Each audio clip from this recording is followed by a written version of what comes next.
नमस्कार दोस्तों, मेरा नाम है परवीन शर्मा। आप देख रहे हैं transport and lorry problem channel. दोस्तों, स्वागत है आपका हमारे चैनल में। आपको मालूम है इस चैनल पर मैं ज़्यादातर ट्रांसपोर्ट से संबंधित जो परेशानियां हैं या लॉरी ओनर्स की परेशानियां हैं उनका जिक्र करता रहता हूं। दोस्तों, आपको मालूम है आज इलेक्शन हो चुके हैं, वोटिंग हो चुकी है और अब किसकी सरकार बनेगी 2-4 दिन मालूम पड़ जाएगा। जहां तक है बीजेपी की बनेगी, बाकी कुछ पता नहीं, क्योंकि सब पूर्ण बहुमत से बीजेपी नहीं आई है। इसमें कहीं ना कहीं हम ट्रांसपोर्टरों का भी हाथ रहा है, क्योंकि उसका रीजन यह है हमको भी सरकार ने बहुत परेशान करा है। ट्रांसपोर्टर भाइयों को हमारा जीना हराम करा हुआ था। लगातार इतने टोल बढ़ाए चले आ रहे थे। अभी 2-3 दिन पहले इन लोगों ने टोल बढ़ा दिए थे। मतलब इसका मतलब क्या है? चालाकी नहीं तो क्या बोलेंगे इसको, है? अरे आपको मालूम है कि अपने मालूम पड़ गया वोटिंग हो चुकी है, अब बढ़ा दो। मतलब एक सातिर दिमाग लगाया जा रहा है, मतलब कि एक नेतागिरी हो रही है। ये नैतिकता है? ये लूटमार करने को बैठे हैं, क्या है? मेरे समझ में नहीं आता है। तो अब आप देखना, हम लोग जो ट्रांसपोर्टर हैं, लॉरी ओनर हैं, हमारे ऊपर एक कहर टूटने वाला है, क्योंकि अब डीजल के रेट बढ़ेंगे और मुझे लगता है 99% बढ़ेंगे। बहुत कम चांस है ना बढ़े। वो तो सरकार पूर्ण बहुमत से नहीं आई है, वरना बहुत जल्दी बढ़ जाते। मैं आपको सही बता रहा हूं बात। और पूर्ण बहुमत से न आने का जो कारण है वो यही कारण है, बेरोजगारी, छोटा व्यापारी परेशान, ट्रांसपोर्टर्स लोग परेशान। और इसी चक्कर में सरकार पूर्ण बहुमत से नहीं आई है, क्योंकि व्यापारी वर्ग पहले ही इन लोगों से नाराज था, क्योंकि व्यापारी वर्ग बहुत परेशान था, बहुत दिक्कत में था और वो अपना कर्जा भी नहीं उतार पा रहा था, क्योंकि उसका काम चल ही नहीं रहा था। सरकारी की गलत नीतियों के कारण दिक्कतें परेशानी लगातार आ रही थी। तो आज वही रीजन रहा कि जो आज श्री नरेंद्र मोदी जी, आज आपकी सीटें इतनी कम आई हैं। अरे कम से कम इतनी सीटें तो आ जाती कि सरकार पूर्ण बहुमत से बन जाती, वो भी नहीं आ पाई। चाहे भले ही वो पूरे दल इकट्ठे हो गए, उससे क्या फर्क पड़ता है? जब वोट सबने आपको ही करना था तो कोई कितने भी इकट्ठे हो जाते। तो कहीं ना कहीं सामने वाले विपक्ष में दम है। हालांकि मैं इसलिए ये बात नहीं बोल रहा हूं कि मैं बीजेपी के खिलाफ हूं या मोदी जी के खिलाफ हूं। मैंने खुद बीजेपी को सपोर्ट करा है, बीजेपी को वोट दिया है। लेकिन जो दिमाग में हमारे बीच चलती थी कहीं ना कहीं कि सरकार व्यापारी वर्ग के साथ अच्छा नहीं कर रही है, व्यापारी वर्ग को बहुत परेशान करा जा रहा है, छोटी छोटी बातों पर ईडी की रेट बढ़ जाती थी। आदमी कहां से व्यापार करेगा? उसको उसमें पेपर वर्क फैला दिया गया उसके आगे कि उसमें वही समझ रहा था। आपने इनकम बढ़ाई सिर्फ सीए की या पेट्रोल पंप वालों की या फिर अपनी पंप की कंपनी होगी। सब्सिडी देने का तो आपने नाम ही नहीं लिया। अब मेरा आपसे कहने का मतलब यह है, जो टोल टैक्स आपने बढ़ाए हैं उनको तुरंत तत्काल कम करें। जो 10% या 20% टोल टैक्स कम करें। कहने का मतलब यह है कि अगर 100 किलोमीटर के बीच टोल है और वो टोल 500 रुपए का है तो उसको 250 कर दें। क्योंकि टोल एक दिन दोस्तों ऐसा आएगा कि डीजल की मार तो हम झेलते ही है और टोल की मार भी हम लोग झेल ही रहे हैं, और ज्यादा झेलनी पड़ेगी। डीजल से महंगे टोल लगा करेंगे हम लोगों को। आप ये लगा लो, कहीं किसी दिन ऐसा ना हो जाए कि हमारी कारों को भी घर से निकलते टोल स्टार्ट हो जाए तो हमें पैदल जाना पड़ा करे बाजार तक, या टुक टुक से जाना पड़े। कार से जाएंगे तो 500 का टोल लग जाएगा, तेल से महंगा तो बाजार जाने आने में। तो ऐसी स्थिति में सरकार कभी ना कभी कर सकती है। तो इसीलिए मेरा गवर्नमेंट से कहना है, हम ट्रांसपोर्टर पर ध्यान दें। हमारे लिए गाड़ियों के पार्ट्स महंगे हो गए हैं, टायर महंगे हो गए हैं, डीजल महंगा हो गया है, और एक एड ब्लू नई गाड़ियों में पड़ रहा है, इसको यूरिया बोलते हैं हम बोलचाल की भाषा में। वो खर्चा गाड़ियों में अलग बढ़ गया है, गाड़ियां इतनी महंगी हो गई हैं। दोस्तों, मैं आपको एक चीज बता दूं, जो सेंसर हम 5,000 से लेकर 18,000, 17,000, 16,000 डलवाते हैं अलग अलग गाड़ियों में, उन सेंसरों की कीमत 10,000 सेंसर हम डलवाते हैं, वो सेंसर ज्यादा से ज्यादा 1,500, 2,000 का होता है। कंपनी का जो कॉस्टिंग है उस पर इतनी आती है। अगर कंपनी पर सेंसर में 1,000, 1,500 के मार्जिन रख ले तब भी करोड़ों रुपए कमा सकती है। लेकिन वो सेंसर मिलता है हमको 10,000 का, 8,000 का, इस तरीके से मिलता है। तो सरकार से मेरा निवेदन है, उन सेंसर्स की कीमत, जो गाड़ी के पार्ट्स की कीमत कम करें। और दोस्तों, BS6 जो गाड़ी का साइलेंसर है, सुना जाता है कीमत 4-5 लाख रुपए है।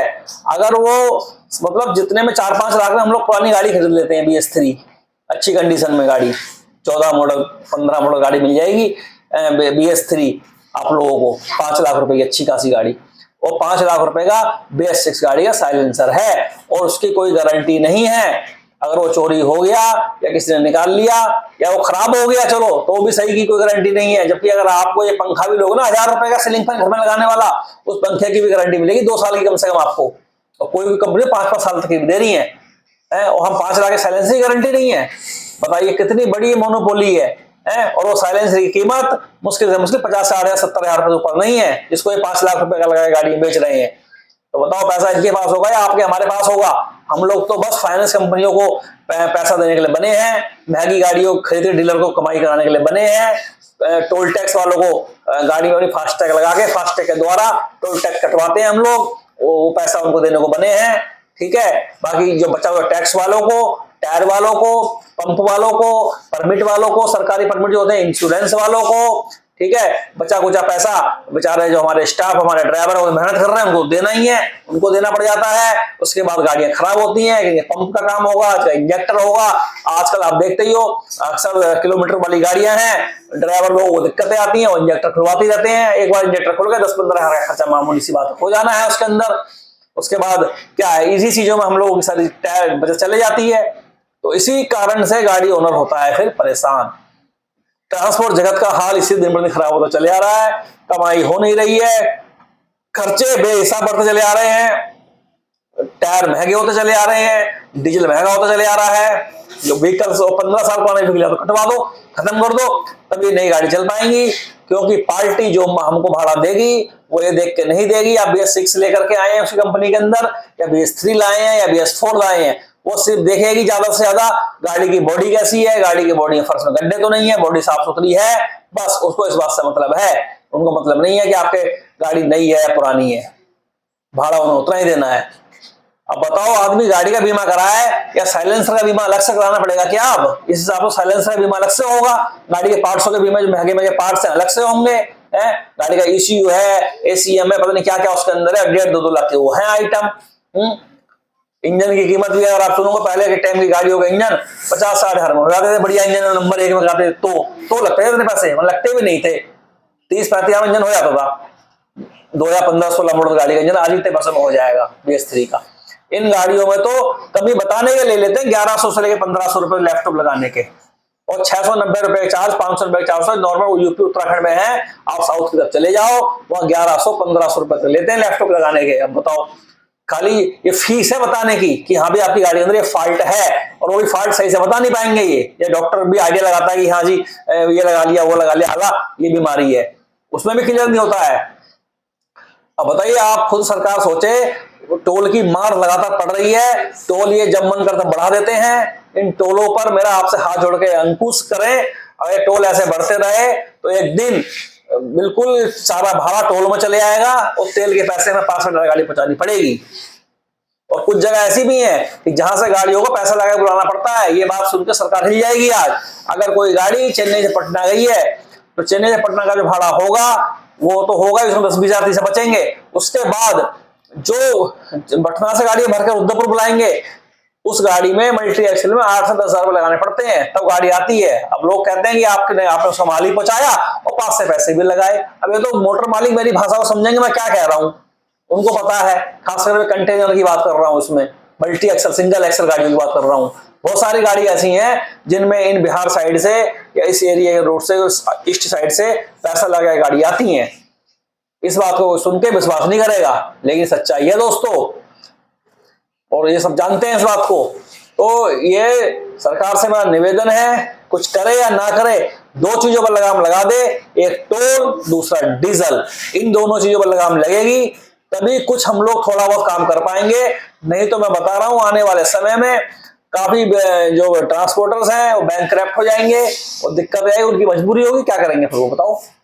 आज आप जाके देख लो, फाइनेंसरों के सारे गोदाम भरे पड़े हैं उनके लाड, जिसमें गाड़ियां खड़ी करते हैं। ये सब सड़ रही गाड़ी खड़ी खड़ी वहां पर। भाई आपको कम से कम ज्यादा नहीं है तो 15 साल से ऊपर गाड़ियां हो गई हैं, 20 साल 25 साल भी हो, ऐसी गाड़ी चल रही हैं, उन गाड़ियों को तो खत्म करा दो, स्क्रैप करा दो, क्लियर कट ऑर्डर दो ना कि स्क्रैप करो, कहीं नहीं चलेंगी ये।